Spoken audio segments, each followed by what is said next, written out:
Okay, we're good. Okay.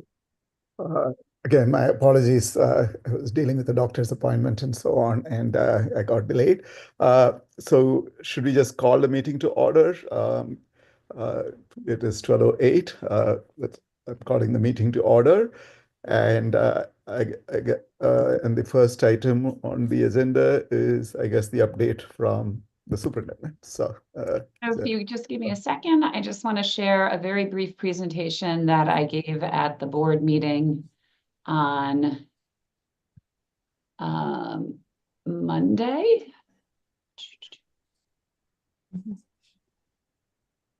Is everybody good? Can they see that? yes. Yes. Excellent. All right.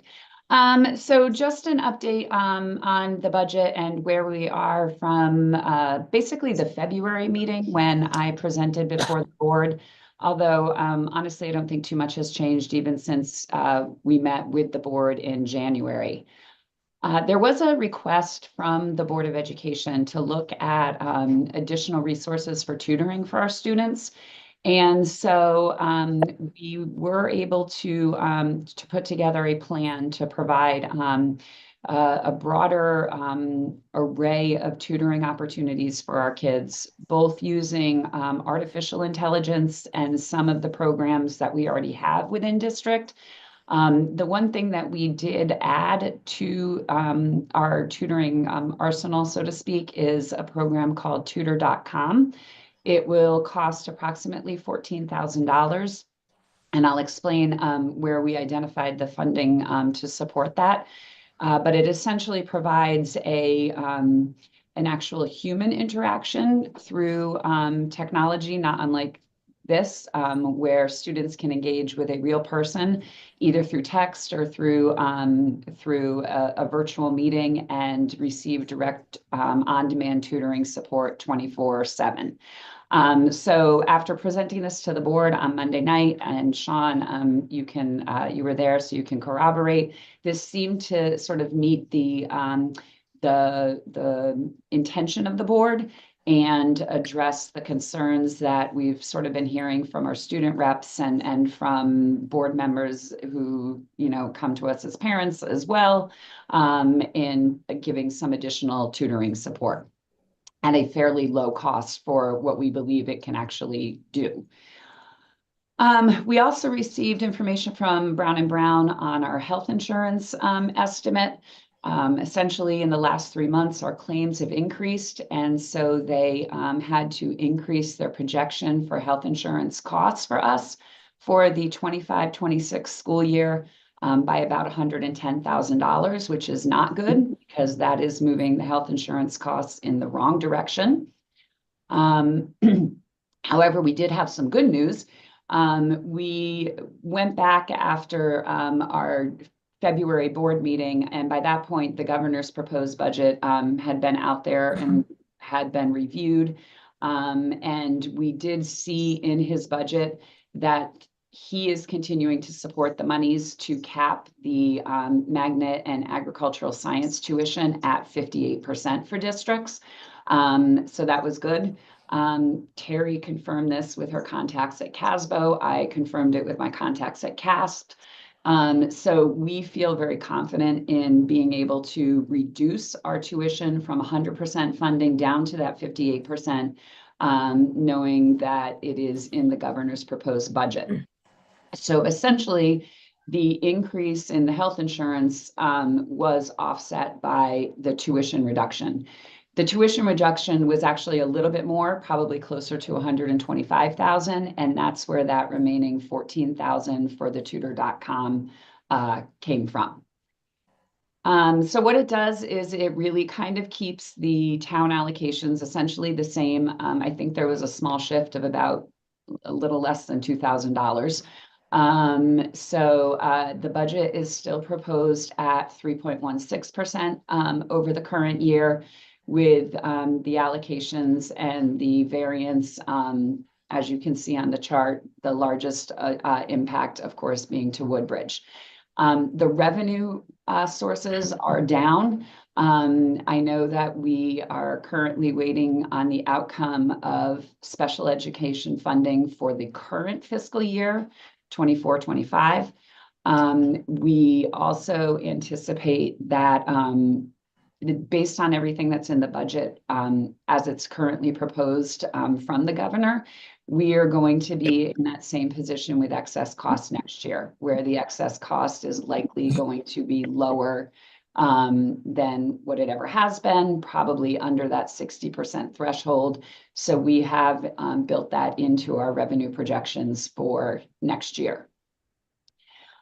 Just to give some, reference points to this, the average for Connecticut superintendents is around 5.5%. The DIRG-B average is 5.1. I looked at regional school districts. It's around 5. If you look at our elementary districts, you can see that both Bethany and Orange are in the 3s. Woodbridge, with its sort of increased enrollment, is up at 6. And I know there's been a lot of discussion, oh, well, your budget, you still had a huge amount of debt service falling off, and so the 3.16 isn't really your budget. Even if you factor the debt service in, we would still be falling within that average for Connecticut, DIRG-B, and the regional school districts.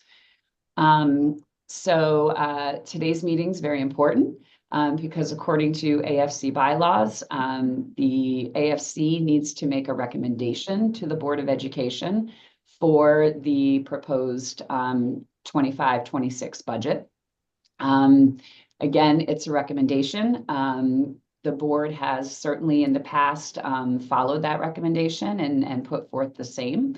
Last year was unusual because the AFC made a recommendation and the Board of Education opted for a budget that was lower than what your AFC recommendation was. So they certainly have the prerogative to do that. If the board if the board actually recommends a budget higher than the AFC's recommendation, then we end up having some more meetings until we can come to some sort of agreement where the AFC and the Board of Ed budget are aligned and matched. So to begin our process, we do have a motion that I think could open up discussion. And at that point, any amendments or changes to the motion can be introduced. And so that is the end of my presentation. And there is a handout in your AFC packet that that has both this motion, it has the up-to-date town allocations, and Ms. Loomis has put in several charts showing you where reductions have occurred over the course of the budgeting process. Okay, thank you. So let's open it up for discussion. Any comments from the board members? Make a motion first? Yes. I think you would want to make a I motion. thought you already made the motion, but okay. So yeah, sorry. Yes. So can we have a? I'll make the motion so that we can have discussion. Second. Anyone second? Okay, great. Sorry. Looking through the stuff. Okay, so we have a motion on the table. Let's open it for discussion. Well, if I can chime in and start us off, we all know where I stand. The Orange Board of Finance has made their recommendation of, 2.32, as expected. It is a bipartisan group.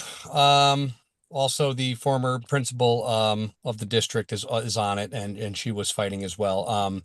So I'm going to stick with their recommendation. And that's where I stand. I just wanted to get it out before we all had some discussion. So just to clarify, we're looking at 3.16 and you're recommending 2.23? 2.32 was the recommendation from the Orange Board of Finance, which, they're the largest, stakeholder with the most enrollment. And they set forth a recommendation every year. Just a recommendation, much like Dr. Byers just said, just like ours will be nothing but a recommendation from AFC to the whole board.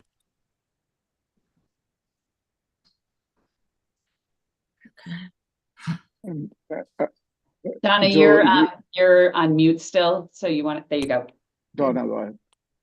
Not to throw it off the 2.32, but the tutoring program that you were talking about, is there a time frame that we sign up for? Is it ongoing? Is there a sort of trial time if in case it doesn't work out? I'm concerned about the quality of tutoring, and how do we know about that? Yep, so it's recommended by the Princeton Review. So they're the people who administer AP, SAT. The time period that it would be in place is essentially July 1 through June 30th. So it's not established yet because it would be part of the next fiscal year budget. There were two ways of pricing it out. We could either do it on a per use basis, or we could do it on a per student basis. Both prices came within about $250 of each other. So we opted for a per student basis. So essentially we purchased it so that any one of our kids could use it. We currently have our department chairs testing it out. Dr. Perry Carlson. I went on and did a session the other night just to a few of our teachers are having their own kids use it and are sort of sitting in and watching how it goes. As of right now, I mean, my experience with it was pretty good. It's clear it's not AI. There's definitely another human on the end. So for a student who doesn't respond to the AI, it is a different way of interacting. The tutors are all vetted by the company so that they have to have the content knowledge to be able to provide the tutoring. I deliberately made mistakes in what I was doing. They were accurate in correcting me. So, we have a 2-week trial period where we're testing it out. And so far it seems to meet our needs. I think the other important thing to it is we've heard a lot about the need for tutoring at those sort of AP and higher level classes where peer tutoring isn't effective because the peer is also your classmate. And so this certainly does provide tutoring for some of those upper level classes that we don't necessarily have the resources for. And it does give a lot of data. So after a year, if we find that people aren't using it, or if we find that the other pricing option is a better choice for us, we'll be able to make that decision. So I do have another comment. Shane, this is for you. I'm wondering, with that difference in percentage that you gave, what do you foresee cutting back on this budget? Like, it's one thing to put a number out there, but do you have any idea of what part of the budget you'd like to see cut to meet those goals? I'm sorry, Donna, was that for me? My audio is terrible. Was that question for me? Yeah. Well, so no, but I'm unfortunately bound, and I have to say that 2.32 is their number. Dr. Byers was going to give us a list of possible reductions that we could be made to lower the budget. So no, the short answer, no. I have nothing to back that fact up. I have to say the number. I think Dr. Byers understands. Shannon, you probably understand if you remember. And that's kind of where I'm at. I just have to say the number, and that's where we got to stand with it. Okay. And so that also binds Joe, right? Okay. Say it again, Sudhir. I'm sorry, my audio is terrible. Asking that also binds Joe, right? It may. Really, It may. Joe's his own person. It may bind Joe. And honestly, Joe is the representative for the Orange Finance Committee. Right. Yeah. Sean, you're the representative for the Amity Board of Education. Correct. Mhm. Correct. Yeah. I know all these things, I thought Dr. Byers. I know. Yeah. Who's the one who's bound, not you. Yeah. Sudhir, Yeah. could I ask a question, please? Yes, please. Okay, so Sean, when the Orange Board of Finance made that recommendation, they must have had something in mind about how they thought reductions? Joe, I'm going to pass that one over to you if you don't mind. Unfortunately, Sharon, I did miss that meeting, so I will Okay. pass that one to Joe. Hello, everyone. And so as Sean mentioned, I do have a recommendation for 2.32%, which was a poll taken by Jim Leahy with all of the Board of Finance members. And that 2.32 is an average of the requests, the recommendations from all of the individual members of the Board of Finance. Okay. We didn't put any specific areas to cut on there. It's really not our responsibility, not our job to tell them where they should cut. I think know from where the surpluses come, with the salaries and the retirements, some special ed, although special ed's up this year. And the medical also is up this year, as we've just heard.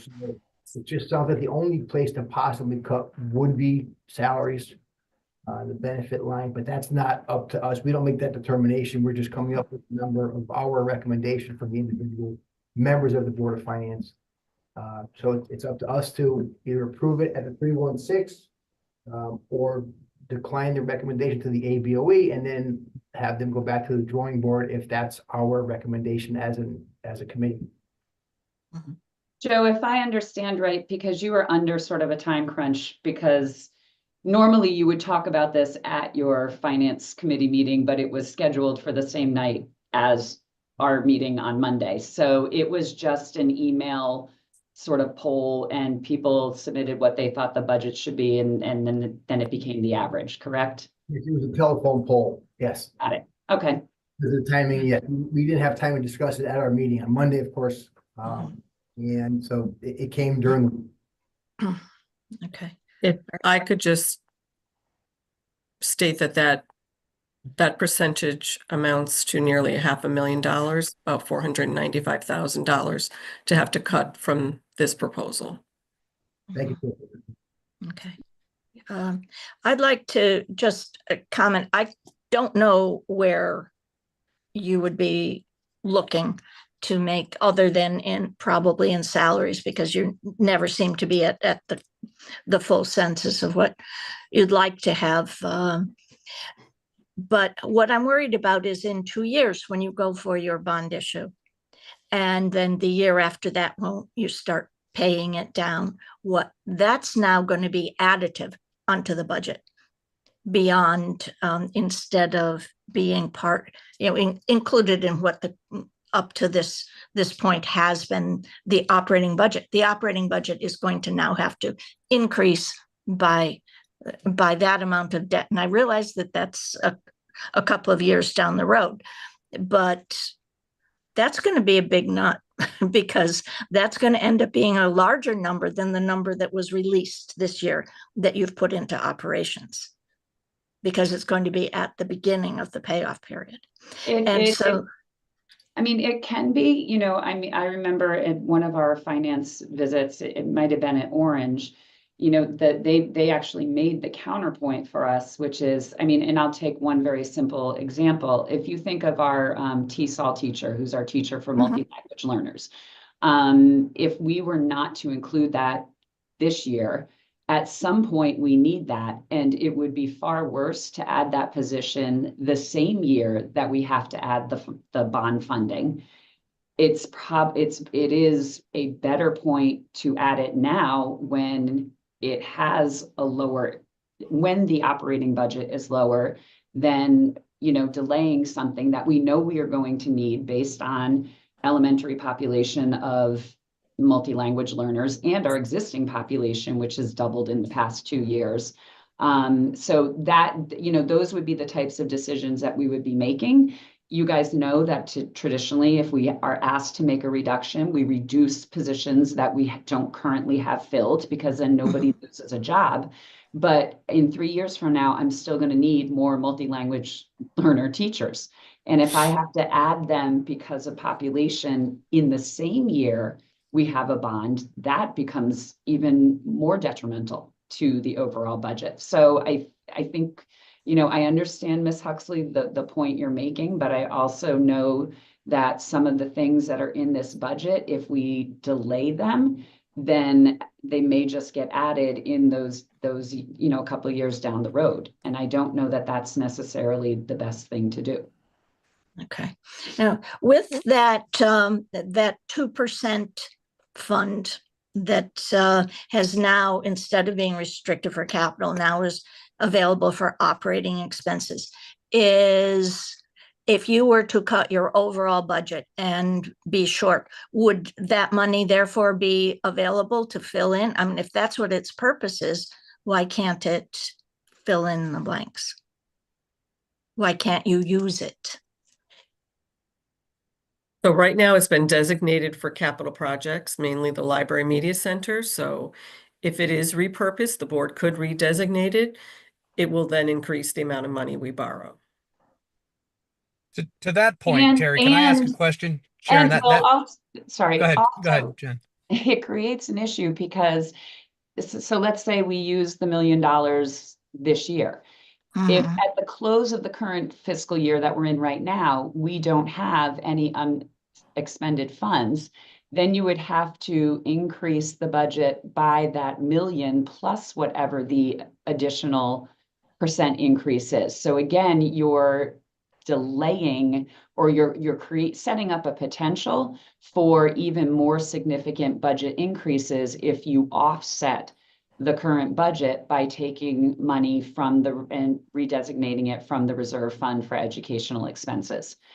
I do not think that the intention of the statute was to allow that fund to supplement budgets. It really was for, let's say, a smaller district who all of a sudden gets a very high cost out of district special ed placement that they hadn't budgeted for. Or it, and it can still be used for capital projects, but again, it's not a sure set of money. We don't always have necessarily a sense of what that unspent fund might be. And if at the close of this year, which is not a good year, especially if we do not get this additional special education revenue coming in, then in the following year, you would be looking at an even bigger increase.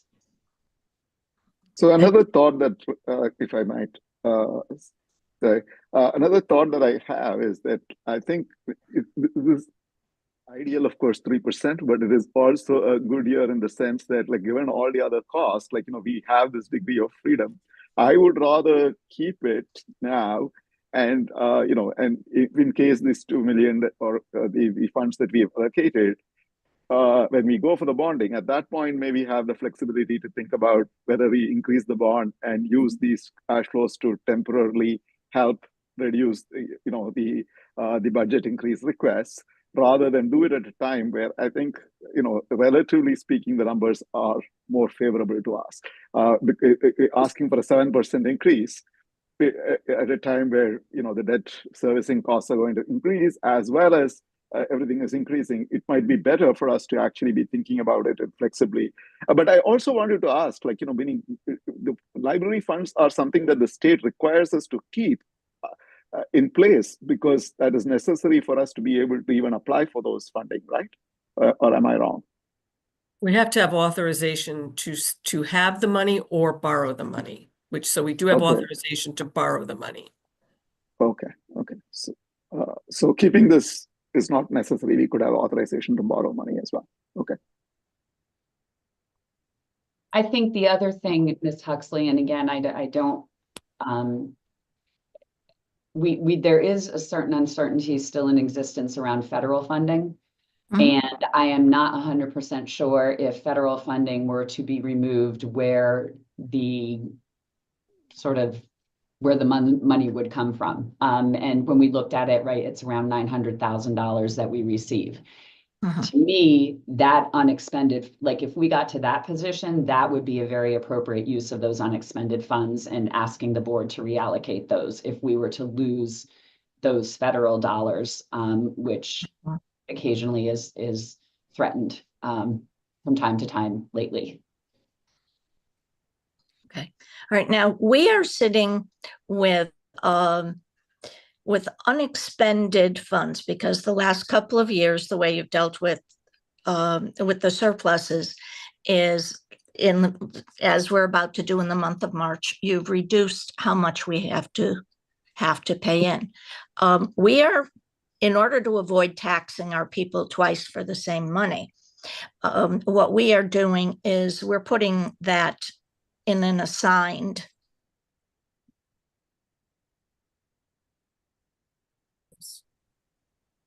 Sharon, I think you Yourself froze. coming back to us for Sharon. the funds. Sharon, you froze for a minute, so you, at least for me, so you might want to just go back a little bit. Oops. Okay. It The was just where funds, you were putting the money, and that's when I lost oh, you. we're putting it in an assigned part of our general fund so that we can't spend it for anything else, and so that the next year we don't have to tax people for the money we didn't give you when you ask for it again, the same money. So I'm wondering if you see yourselves coming back to us and saying, hey, that money that was approved that we didn't ask you for, we're going to ask you for now. Has it occurred to you that you have the right to do that? I think we went through that process a couple of years ago, and there was not an appetite for us to hold on to that money, that it was to give back to the towns to hold on to. But you didn't give it back. We didn't give it to you, but it had been appropriated. And so we're holding it as assigned to give to you, and we should be. And whether you give it to us in this year or next year, so if you put it aside for next year's budget, that's how you reduce, you're not taxing the taxpayers on it, but So you're never going to ask us for that money. No, we didn't No. need to spend it, and it is, I mean, I still see it as it's the town's money. Well, it's okay. All right, we have it. That's what we have it sitting there for. And what we are doing is reducing our appropriation each year for what you didn't collect from us. So, And I do think that's the same process that is used in the town of Woodbridge as well. Mhm. Yeah, we're using the same process. Yeah, I agree with Sudhir and keeping it the way it is. But I think if there's a way to save some cash would be in the discretionary spending area, maybe, because I see we went up 391.5 thousand on equipment and supplies replacement. Oops. I imagine those aren't concrete numbers, right? Maybe we could push off some of those site improvements for next year, maybe, potentially. Just Is that where the teacher laptops are? that's where I think it's mostly building projects. Okay. in building. So two of our largest big ticket building projects are the PA systems at the middle schools. Is that where they are? Yes. Okay, so so in both of our middle schools, our PA systems for making announcements are currently run off of a Windows 97 computer, and the software is no longer operable. It is actually a safety concern for us because we do not have speakers that work in some classrooms. And so if we are to go into a secure school or a lockdown drill, we don't necessarily get those messages. So while yes, we could put it off, we've obviously limped through this year with a broken system. It would not be my recommendation because I really do think we need to address that, and it's kind of a critical issue. And so that's why there is such a large swing, Mr. Lofters, is because we had to put in something that was it's an expensive item, but it's very specific to a job that the function that it performs. Safety, yep. Okay, thank you. You're welcome.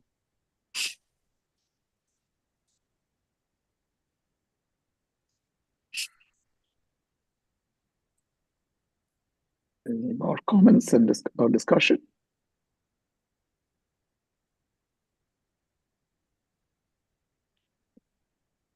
Are we ready to go for a vote? So I think we have to do a roll call vote because we are virtual. So I will turn it to Ms. Zaleski for a roll call, with the current motion being to approve the 3.16% increase. Uh-huh.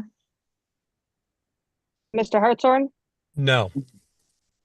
Ms. Huxley, Sorry. I am going to abstain. Dr. Karunakaran, Yes. Mr. Lofters, Yes. Mr. Nuzzo, No. Ms. Schlank. You have to take your volume or take your mute off, Donna.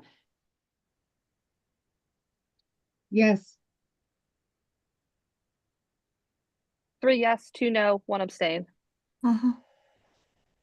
So the motion would carry. Motion carries. Okay.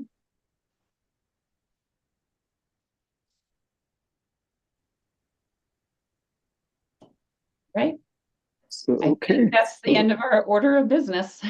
Okay. Okay, so we can adjourn. Thank you, everyone, for a robust discussion. Thank you, everybody, for coming on a Friday at lunchtime, too. I appreciate it. No Okay. problem. All right. Thank you. Thank you. Thank you. Thank you. Bye, everybody. Have a good Bye. weekend. Thank you. Good Bye. weekend. Yep. Thank you, everyone. Bye.